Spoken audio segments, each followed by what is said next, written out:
Hey everybody, it's Catherine, and today I'm here with a video that was very requested by a lot of you.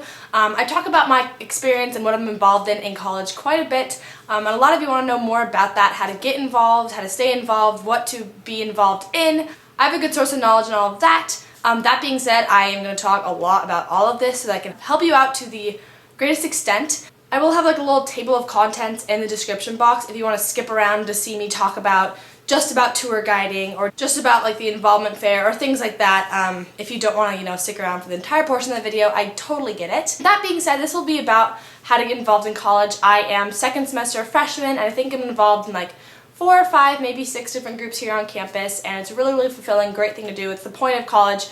You really only get college to get to do extracurriculars. You get to do extracurriculars your entire time throughout elementary, middle school, and high school, and then you get to finish off your 4 years in college, continuing those things, finding new things, and then when you head out into the career world, there are no more extracurriculars. So it's really important to take advantage of those things. First, I just like to address some misconceptions or some disconcerting things that a lot of freshmen think about in terms of extracurriculars. First of all, a lot of freshmen are very, very timid. I've had a bunch of people approach me and say like, oh, I don't know if I want to get involved in band because the time commitment seems a little daunting, or I don't know if I want to have a job, or I don't think I want to rush the first semester because I need to get adjusted into my schoolwork. And that makes sense, but it's really not reasonable at all, and I have a bunch of reasons for that. First of all, the whole time commitment thing. First of all, band is less of a time commitment than any high school sport ever was, so like you should not be worried about that. But second of all, college, you have a lot more time on your hands. You're really not in class for many hours per week compared to high school and middle school and elementary school even.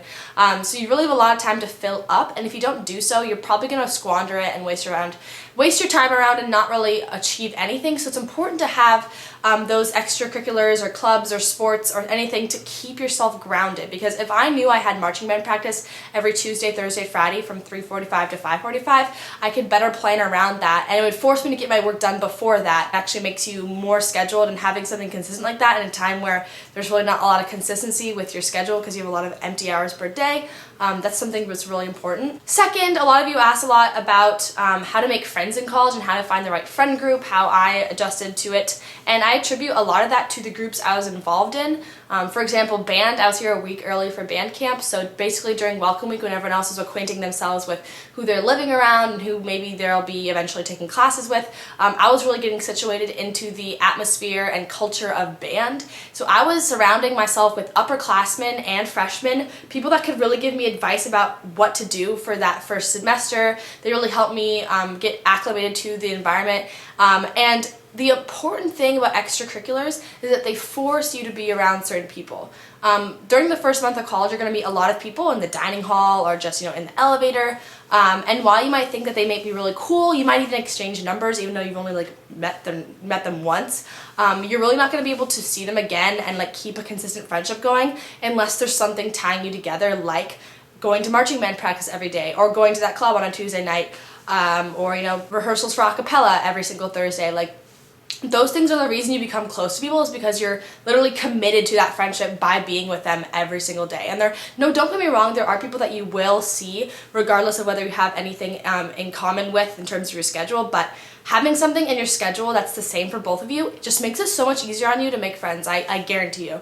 Also, for your freshmen that are kind of concerned about getting too involved, don't be. Seniors basically always say they regret they didn't get involved earlier, because once they've kind of solidified their resume of involvement by senior year, they realize that every single piece of involvement that they have, they wish they had the first day of freshman year. So I basically, anything I have an interest in, I just apply for it because it honestly cannot hurt.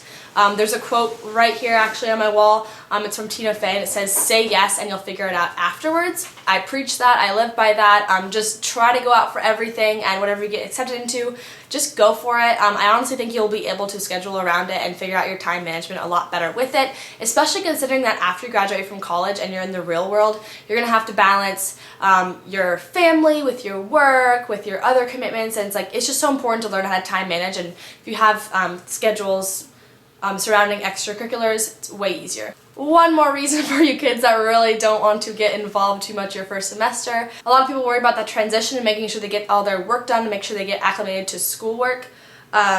But honestly, if you can't handle one piece of extracurricular commitment in your first semester and do schoolwork, it's not going to work out too well for you, especially considering your first semester is probably going to be your easiest.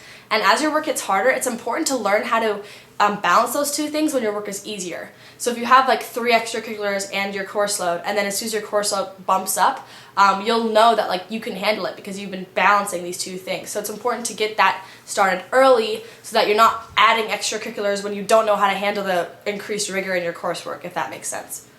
And finally, the thing I really appreciate most about getting involved is that the second I became a tour guide, that's something that really branded me and kind of established my reputation here. So whenever I interviewed for something else and I said I was a tour guide, it was kind of like, oh wow, that girl has like the university stamp of approval. And also being in band, it's just a great conversation starter. A lot of people have, they'll be in a sorority or they'll be in student government. When you put that on your resume and you walk into an interview room, people, don't really want to hear about like sorority life that much, and they're kind of bored by like what an undergrad student government does. But when they see marching band on there, they're like, wow, what is that like? How is that? And it's immediately easier to get to know people in your other extracurriculars when you have something defining like that with you. So anytime I interview for something else, another club, once they see how involved I am with band, with tour guide, with Marshall School of Business, and all of that, then they're much more inclined to accept me because they know that like I am very involved on campus and I'm able to apply that knowledge to their extracurricular, if that makes sense. Alright, so for those of you that have just convinced to get involved your first semester or the first week of your semester, now's the component of the video that I'm going to go over exactly what I am involved in, when I got involved in it, how I found out about it, what it's like, what I'll be doing when I continue with it. So I'm going to go chronologically. The first thing I was involved in is band, and before I say anything else, I have an entire video on band. Click here if you'd like to see it. It's all about the band experience, so I'm going to talk very briefly about band, but basically I knew I was going to be in band when I first visited the school, or when I was applying to schools. I knew I was going to be in the marching band somewhere, and this is true for pretty much all my extracurriculars. I knew I was going to be involved with them at USC or another school from day one of applying even. So basically I gave that information, told them I was interested. There's a form on their website, and then I basically just showed up to band camp a week early. That was my first piece of extracurricular. It really defined me. Anytime I met someone and they saw me in my band stuff or holding a trumpet, it's really easy to start a conversation. People really respect you for it, so I really enjoy being in band. It's 300 people, largest spirit organization on campus, great way to make friends. If you want to know anything else about band and how you can get involved, regardless of whether you play an instrument or music or not, go ahead and check out that video. So second thing, basically the easiest way to get involved is just to head out to the involvement fair. There's one at USC on I think the second week of school, and we have over 750 clubs and organizations, so a bunch of those will set up booths and you just go around to all of them, pick up pamphlets, pick up flyers or stuff you could apply to. So personally I knew that I wanted to get involved in Marshall Women's Leadership Board, just because, I'm a feminist. I really love women's affinity groups, so that basically means that anything within a large organization that just kind of bolsters female empowerment, especially in business, is really important. So I knew I wanted to get involved in that. I saw their booth, picked up a flyer, I filled out an application. Also at the involvement fair, I saw the booth for the Helenes. I talked a little bit about them in my rejection video because I actually was not accepted to that organization. But first semester I didn't even apply because I saw that to be in that club you had to have a time block on Wednesdays from 12 to 1 blocked out. And I actually had class during that time, so I could not get involved. So something I want to consider. For band, I had to schedule out time chunks from my courses. So anything that has a time component to it, definitely check to make sure it's compatible with your schedule, or reserve it for the next semester. So think about, well, that club meets on 8 p.m. on Tuesday, so I better block out that time for next semester so that I can potentially get involved. So Helenes, I didn't fill out anything, but I did pursue them next semester. I also saw the admission center had a booth. The admission center is where all the tour guides and admission ambassadors work. It's where I work now, and they were recruiting, and it is a campus job, so you will be paid. So that was a little bit different than some of the other clubs and organizations, but I picked up a flyer for them and also filled in an application. Beyond that, there are some really cool clubs. There's here we have SC Outfitters, so it's basically an outdoors group you can join. They'll go on camping trips, hiking trips, beach trips, all of that. They have a bazillion a cappella groups that people people love to get involved in. Those are a tryout basis. They also have improv troops, also a tryout basis. We also, anything with intramural or club sports. That's not really at the involvement fair, but that's basically for club. You can try out, talk to the coach. For intramural, you just grab whoever you want and start a team. So those are always up to you and available to you. But basically, if you have any questions about what we have here at USC, leave me a question down below. And you can also just research it yourself online. Just search like USC clubs and organizations, and the whole list will pop up there for you. But we also have cultural groups. So we have Indian Student Association, I think it's called. We have a Hillel for Jewish students. We have plenty of different organizations like that, so you can get involved with people just like yourself.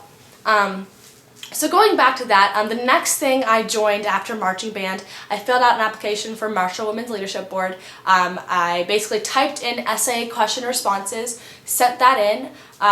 There was a resume portion, so you might want to consider getting your resume ready for these involvement fairs. Mine was really horrible, but good thing that the club actually is kind of aimed to prepare you to go into the professional world, so they help you with resume. Perfect opportunity for me. So I did that. I ended up getting an interview. So I interviewed with them, and then they let me know I was accepted, and I started showing up to the club. The dues were like $50 for the semester, just to cover your membership fees, and then I just came every single Tuesday night for 1 hour. Very low maintenance, got to hear from very cool speakers that came in, young adults that had just entered the industry, women for the most part. Professors came in, talked about their experience, how to get more involved professionally, how to up your LinkedIn account, how to do well in interviews, how to do informational interviews, just basically everything you could possibly need as a business major covered in that club. So if you have any questions about Marshall Women's Leadership Board, leave them down below. But that was the second thing I was involved in. So those were my two kind of main commitments for that first period of time. Also around that time period, I had filled out my application to be a tour guide, and I knew I was going to be a tour guide also from like day one, from the second I started touring. I really wanted to work in the admission center because I'm just such a huge nerd about applications and the college process. I wanted to be involved in that for incoming students, and also I just love USC so much that I really want all of you here watching, and basically anyone I ever have any contact with, to come here. I truly think it's the best fit for everyone, and I just love everything USC has done for me, and I hope that some other people can access that. So I wanted to work in the office for those reasons, so I filled out my application. That recruitment process was a little more complicated. So how basically the admission center works is you fill out your application, they'll screen you for that. About like 500 people applied, and they'll screen you through that. You might get a group interview. That's your first round interview. About 4 or 5 of you in the room, and you each get maybe 2 questions. You basically had to tell a 1-minute story of what USC means to you, or a very monumental piece of your Trojan family experience. So just any story that meant a lot to you. I talked about being in band and being with the trumpet section and oversleeping one practice and having a couple of friends wake me up and bring me to the field. Very heartwarming moment for me. So we talked about that. Answer 2 questions. Definitely get your interview skills ready when you're applying to stuff. So go online, just search like basic interview questions.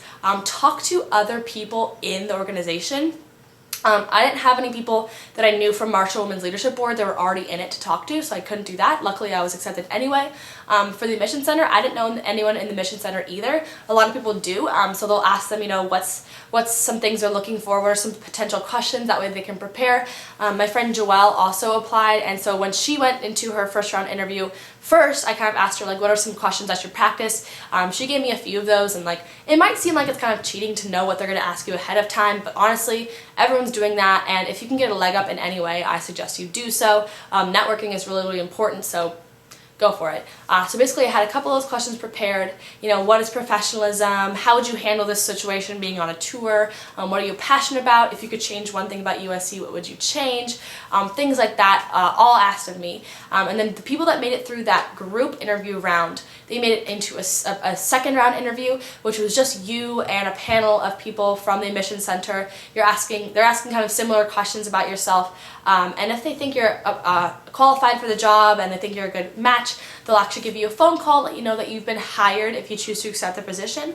I did. The salary is $10 an hour, if you're wondering. That's pretty high, I would say, on the range of campus jobs.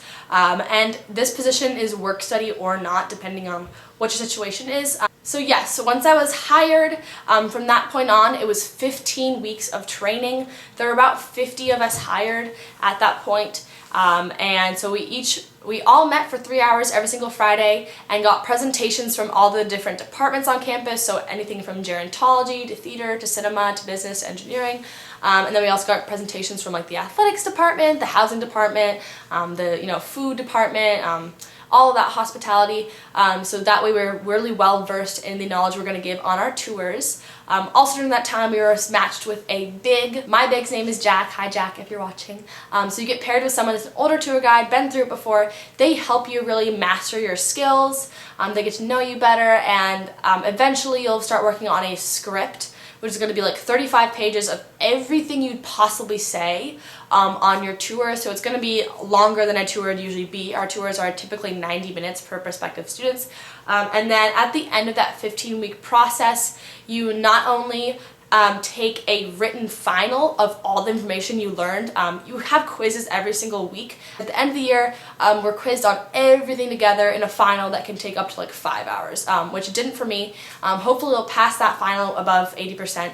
And then you also have to pass your G tour. So basically, when you're a tour guide, the first way you start doing tours is that you shadow tours. So you just sit in the back of the group, watch the tour guide, take notes as you go along, don't talk at all, just really master what they're saying. You go on those for many, many weeks, and then you start tandeming. It's kind of like a tandem bike. They do the front section, you'll do the back section. So you'll take over a few sections at a time as soon as your sections that you've written for your script are approved. So basically, if I'm standing in front of the library, I'll have a section written about the library, and as soon as my boss approves what I've written that I'm going to say, I can start giving that section to tours. So that's tandeming.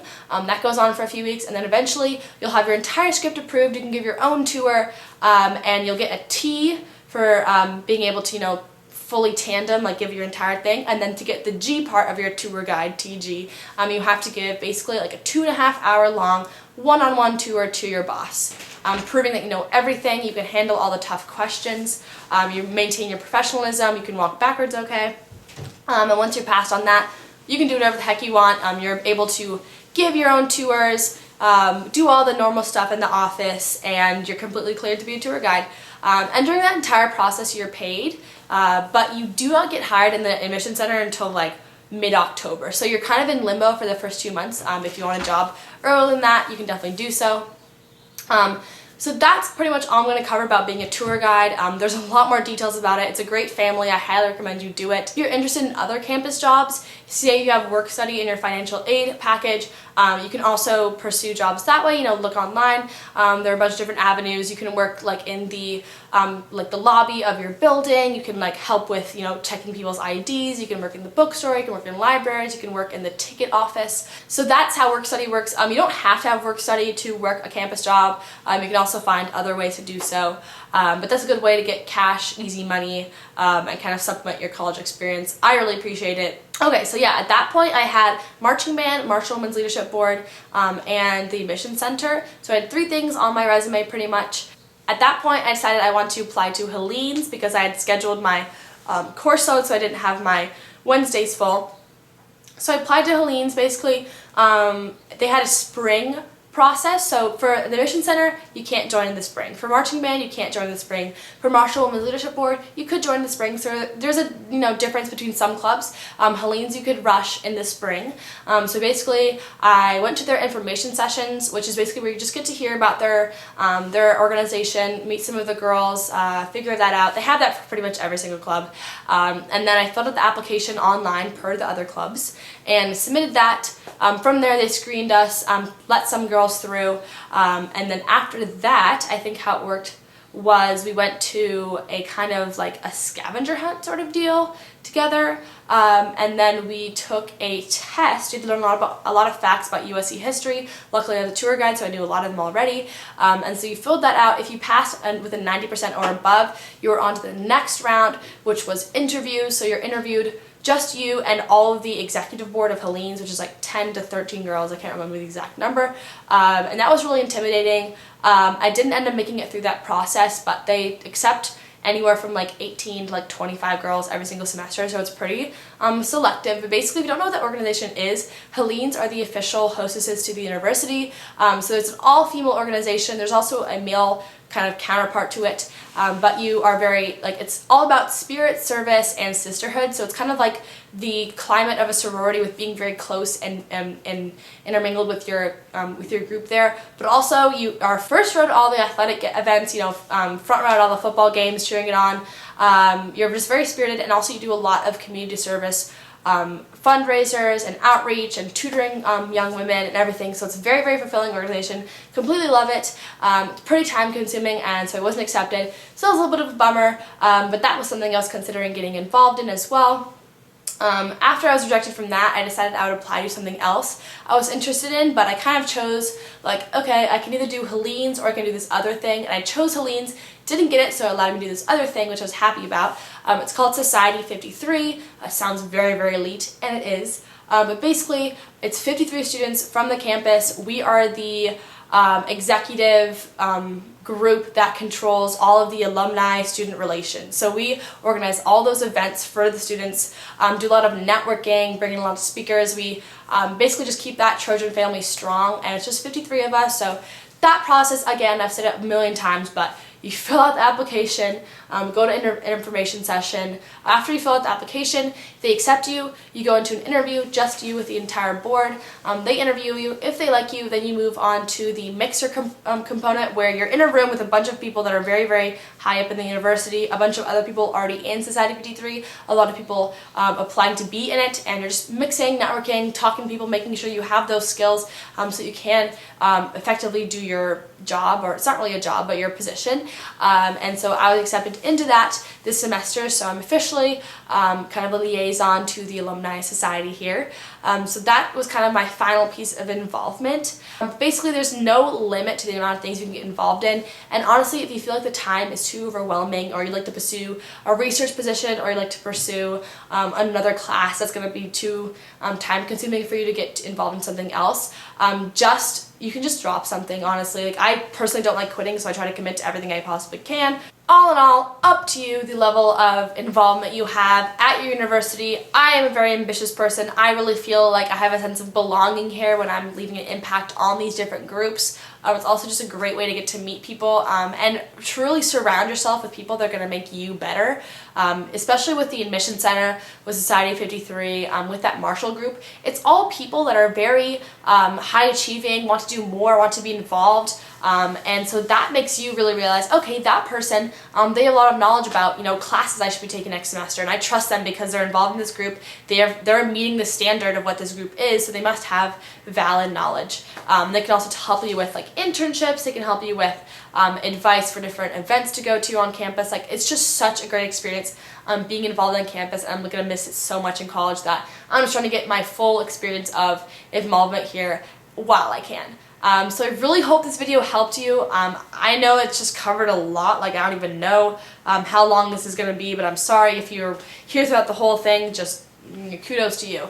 But any questions, put them down below. I'll answer them as usual. I love you all. I'll see you in my next video, and Cather out.